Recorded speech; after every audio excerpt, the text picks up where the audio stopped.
नमस्ते दोस्तों, स्वागत है आपके अपने YouTube channel Aradhana and blogs पे। दोस्तों, आप लोग कैसे हैं? तो उम्मीद करती हूँ कि आप लोग ठीक होंगे, अच्छे होंगे।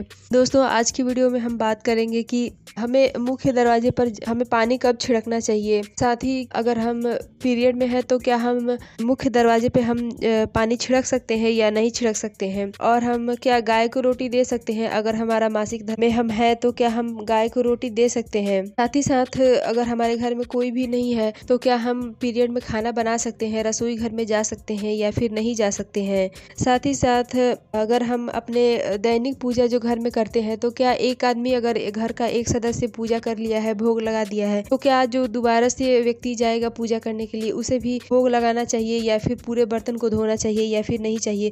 तो इसी प्रकार की महत्वपूर्ण जानकारी हम इस वीडियो के माध्यम से हम जानेंगे। तो चलिए दोस्तों, बने रहे आप हमारे साथ इस वीडियो में, और साथ ही साथ वीडियो अगर पसंद आता है तो वीडियो को लाइक करें और चैनल को सब्सक्राइब करें इसी तरह के और भी महत्वपूर्ण जानकारी के लिए। और अगर किसी भी तरह का सवाल है आपके मन में या फिर वीडियो से संबंधित कोई सवाल है तो आप कमेंट करें। कमेंट का रिप्लाई आपको 12 घंटे के अंदर जरूर मिलेगा। तो चलिए दोस्तों, और वीडियो शुरू करते हैं और देख लेते हैं कि हमें कौन कौन सा कार्य जो करना चाहिए, कब करना चाहिए, उसका नियम क्या होता है। तो सबसे पहला है कि हम मुख्य दरवाजे पर जो पानी छिड़कते हैं, जैसे कि शाम के समय हम अलग से जो भी हमारे घर में बनता है भोजन, उसमें से हम निकाल के अपने खुद के जूठा करने से पहले हम निकाल के और रख देते हैं, और साथ में एक गिलास में पानी रखते हैं। तो उस पानी को हम मुख्य दरवाजे पर सुबह में छिड़कते हैं। तो क्या हमें स्नान करने के बाद छिड़कना चाहिए कि स्नान से पहले छिड़कना चाहिए? तो देखिए, आपको सुबह में स्नान करने की ज़रूरत नहीं है। आप उठते हैं और उठने के बाद आप अपना मुंह धोते हैं,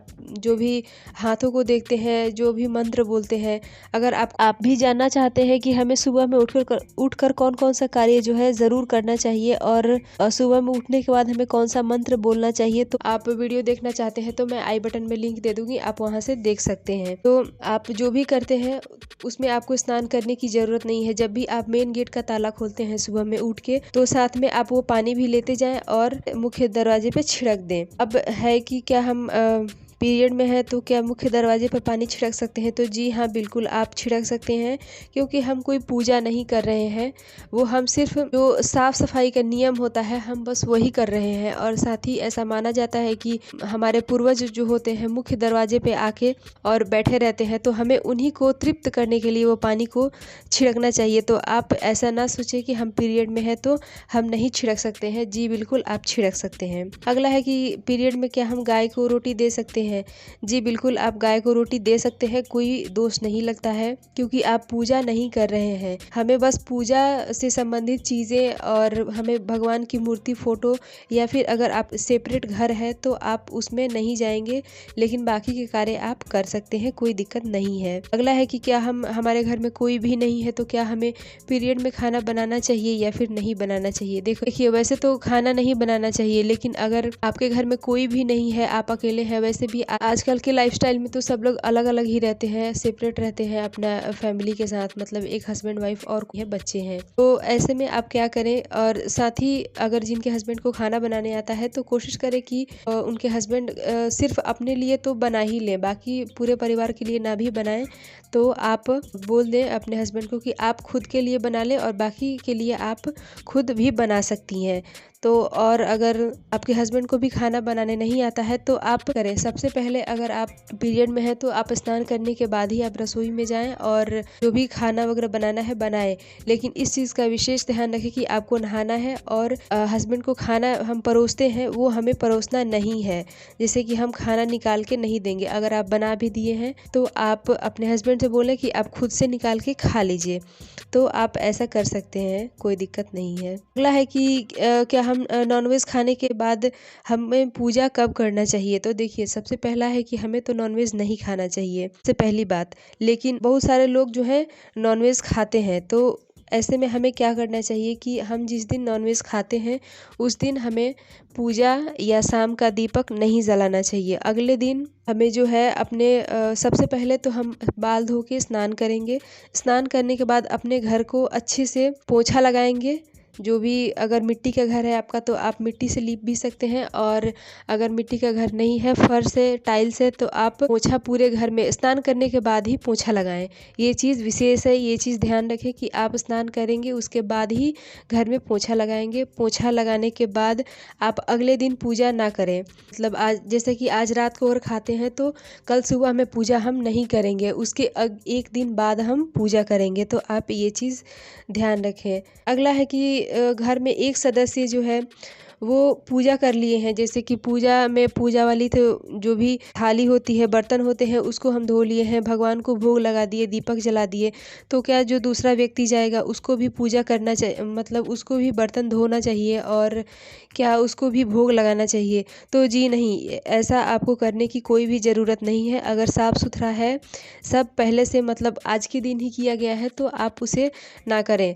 आप सिर्फ इतना कर सकते हैं कि अगर दीपक पहला सदस्य जो है वो दीपक जला दिया है और उस दीपक में तेल, मतलब वो दीपक अभी तक जल रहा है जब हम दोबारा से पूजा करने गए हैं, तो अगर दीपक जल रहा है तो उस समय पे आप ये चीज़ ध्यान दें कि अगर उसमें तेल या घी कम हो गया है तो आप उसमें डाल दें। लेकिन अगर दीपक बुझ गया है, शांत हो गया है, ठंडा हो गया है, तो आप दोबारा से दीपक जला लें, कोई दिक्कत नहीं है। लेकिन अगर दीपक जल रहा है तो आपको अलग से दीपक जलाने की कोई ज़रूरत नहीं है, उसी जलते हुए दीपक से आप भी पूजा कर लें। अगला है कि क्या हम भोग लगाएं? तो जी नहीं, जब एक बार भोग लग गया है तो हमें दोबारा से भोग लगाने की ज़रूरत नहीं है। लेकिन आप फिर भी अगर भोग लगाना चाहते हैं तो आपको फिर दोबारा से सारे बर्तन को धोना पड़ेगा और फिर आपको अलग दोबारा से भोग लगाना चाहिए, क्योंकि हम जूठे बर्तन में दोबारा से भगवान को भोग नहीं लगाएंगे। अगला है कि क्या हमें पूजा करने से पहले क्या हम कुछ खा या पी सकते हैं? तो देखिए, सबसे पहले तो हमें कुछ भी मुँह जूठा करने से पहले हम भगवान को जो भी हमारे पास है, भगवान ने हमें दिया है, उसमें से पहले हमें भगवान को भोग स्वरूप हमें चढ़ा देना चाहिए, उनको भोग लगा देना चाहिए। उसके बाद ही हमें अपने मुख में कुछ भी खाना या पीना चाहिए। लेकिन अगर बहुत सारे लोग ऐसे होते हैं जो कि चाय वगैरह पीते हैं, तो ठीक है, आप चाय पी सकते हैं, लेकिन कोशिश करें कि अन्न और नमक ना खाएं स्नान करने से पहले, और चाय भी पूजा करने से पहले।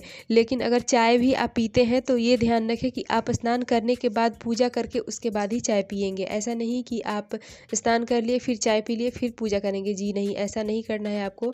आप स्नान करने से पहले चाय पी लें और उसके बाद आप स्नान करके उसके बाद ही आप पूजा करेंगे।